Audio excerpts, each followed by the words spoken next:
All right, guys, so a little background on this truck. In 1974, my grandfather was a postman for the city of San Francisco. And if you've ever been in the city, you know that it's really small. It's only 7 miles from one point to the next. And he bought this truck brand new in 1974 and drove it to work every day. So when I turned 17, he was ready to give it to me. It probably only had 20,000 miles on it, and it was in showroom condition.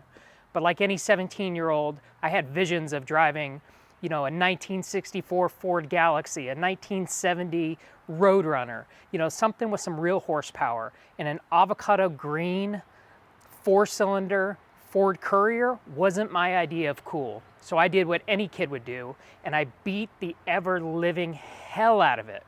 I cut the springs, I put rims and tires on it, I drove it into the ground, and 2 years after I got it, it looked like it had been through a war.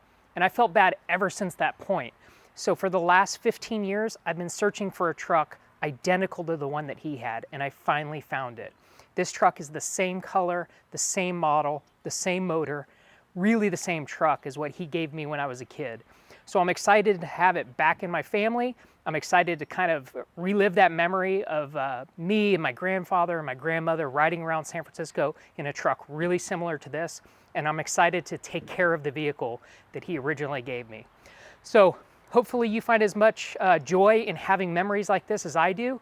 Please share them with me. I'd love to hear more about it. All right, guys, take care.